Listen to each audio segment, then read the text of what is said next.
Hello, we are here in section 2.5, and we just saw this example in which we looked at a couple different functions and found out if they were continuous or discontinuous at x equals 3.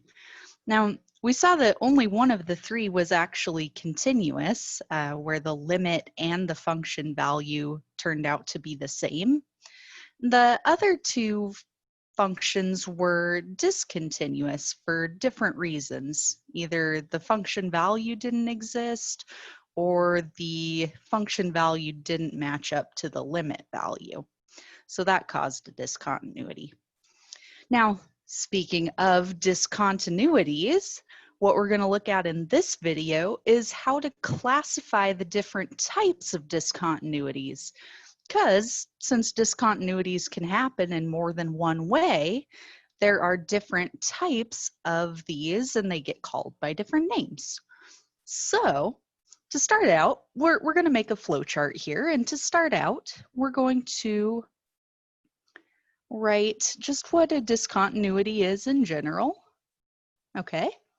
So what it means to be discontinuous is either that f of c does not exist, okay, or our limit as x approaches c of f of x does not exist, or we could have both of those exist and just the values are not equal. So f of c does not equal the limit as x approaches c of f of x.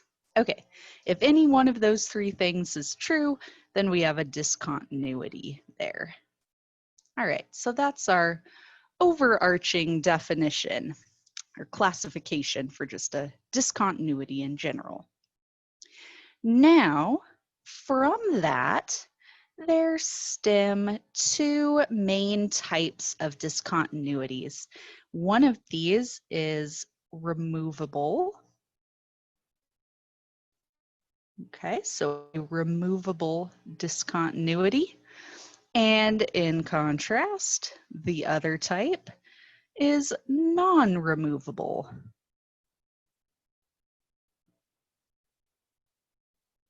Okay, so removable discontinuities versus non-removable discontinuities.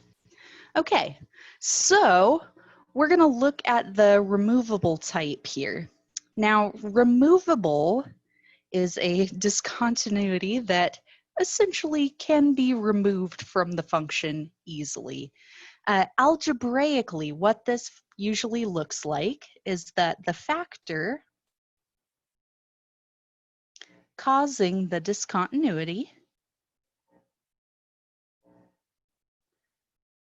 okay, so the factor causing the discontinuity can be canceled out. Okay, so algebraically, you're able to cancel out the factor that was causing your function to be discontinuous at that point. So we saw that in one of the previous example functions.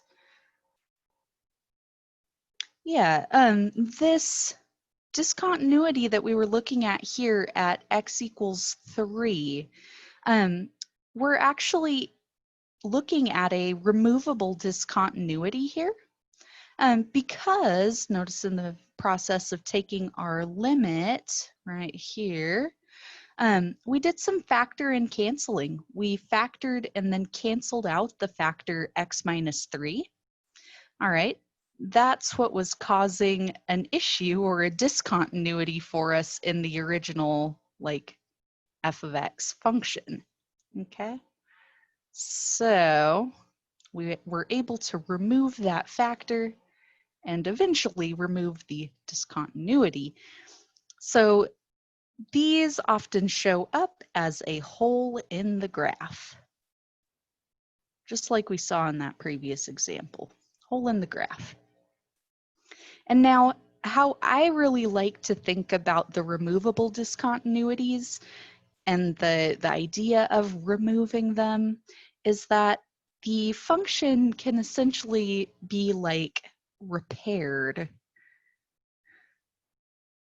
Okay, so the function can be repaired, or the discontinuity can be removed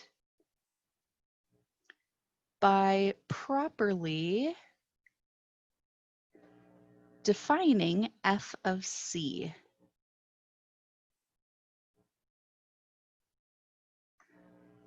Okay, so that is exactly what we saw in the previous example.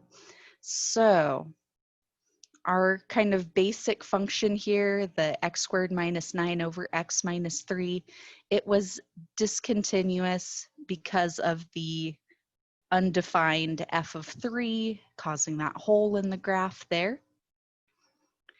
Then we saw here that, okay, if we're taking the limit, we can factor and cancel out that factor. So the limit actually exists, but in this particular function, the limit existed and the function value existed, but the function value was not defined in a way that would make our function continuous, right?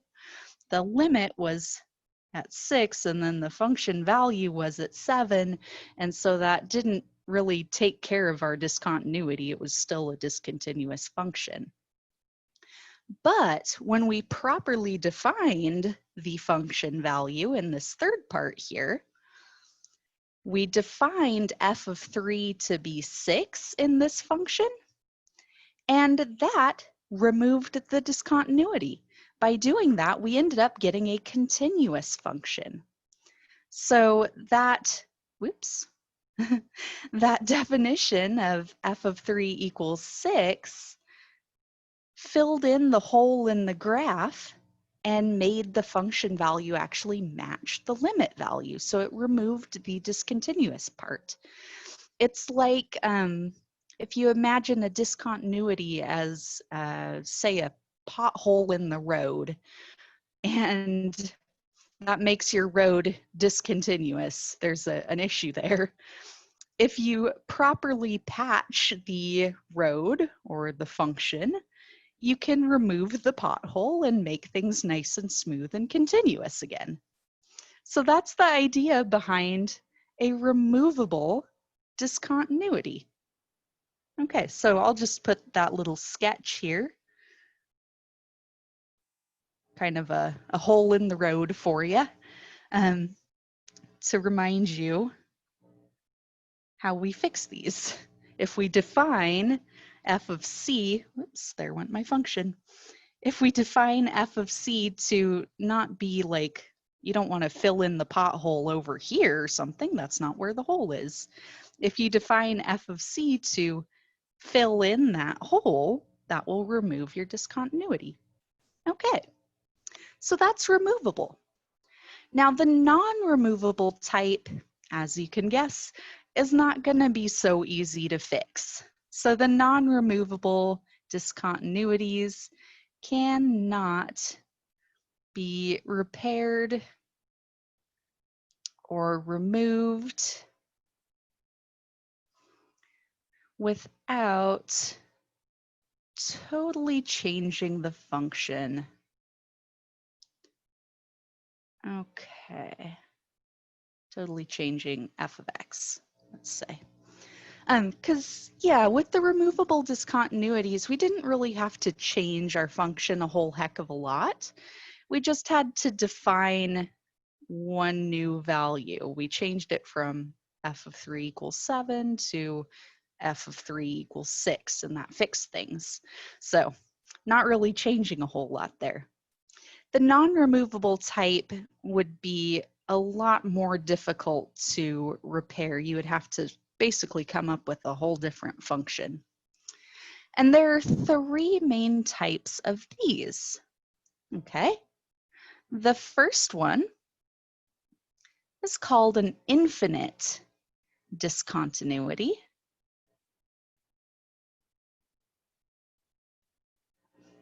Okay. And what that looks like is a vertical asymptote type of situation. Okay, so here's C.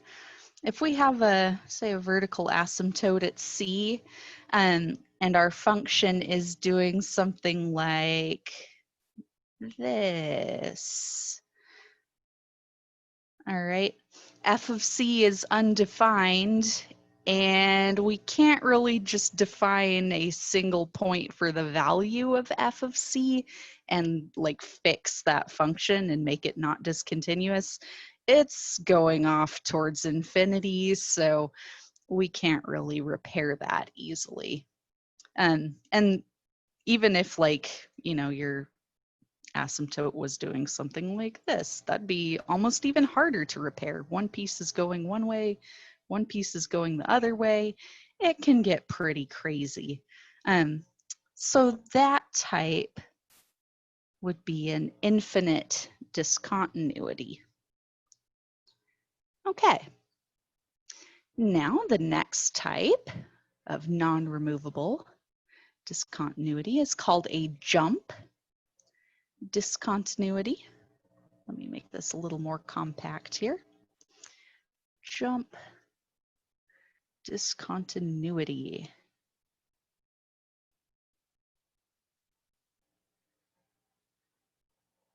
Okay, and that we've seen already on a particular function. This would be what we saw on the unit step function or Heaviside function, where your function is in two pieces and it jumps from one piece to the next.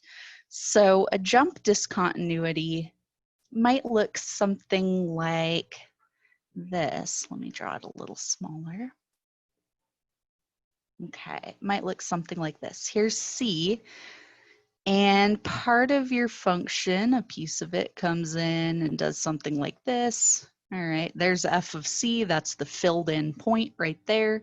So there's f of C, but then your function jumps somewhere else and takes off from there. So maybe the function looks something like this. Okay. At C here, we have a jump discontinuity. The left and right hand limits do not match. All right, coming in left hand limit goes towards this value, coming in with the right hand limit goes towards this value. It jumps from one place to another. So that is why we call it a jump discontinuity. And again, you can't easily fix this. Even if you defined f of C to be not up here, but down there instead, that would make this an open circle. That doesn't really fix the discontinuous part. It didn't bring those two halves of the function together. It just filled in the point in the other location. So it didn't really repair things. That's why this is a non-removable type of discontinuity still. Okay, so we've got infinite, we've got jump discontinuities, and then our last type here is the oscillating discontinuity. You might be able to guess what that's going to look like. Oscillating discontinuity. I'll make it all fit on the page here. There we go. All right, and so as you might suspect, this is going to be the type of thing that we see with those wild oscillations. All right, we saw this a while ago with, what was that function? Sine of pi over x. But, you know, it could happen at some point C here. Your function is oscillating. And as you move towards x equals c, it starts oscillating faster and faster and faster and faster. And it's so fast that you don't even know what's going on. So that is the oscillating discontinuity there. All right, the wild oscillations. Okay, So yeah, that is an overview of the different types of discontinuities. If you need to classify a discontinuity, you can work your way through this flow chart, okay? You have a discontinuity of some sort because at least one of these three criteria was met, all right? The function value failed to exist, the limit value failed to exist, or the two limits didn't equal each other. So you've got that. Then it's either going to be removable or non-removable. So removable, you'll be able to spot because it's easy to repair those type. Okay, or algebraically, you can cancel out the factor that was causing the discontinuity. With the non-removable types, you cannot repair these easily and you cannot cancel out the factor causing the discontinuity. Okay, so that's a factor that's sticking around there causing a discontinuity. It either makes an infinite discontinuity for a vertical asymptote, a jump discontinuity, you see those frequently in the piecewise functions, okay, jumping from one piece to another, or an oscillating discontinuity, and those will show up mostly in the trig functions because that's where we get oscillation like that. Okay, so I guess we could put those little bits of detail here. Infinite discontinuity looks like a vertical asymptote. Jump discontinuities tend to happen in piecewise functions. And oscillating discontinuities tend to happen with trig functions. Okay, so there we go.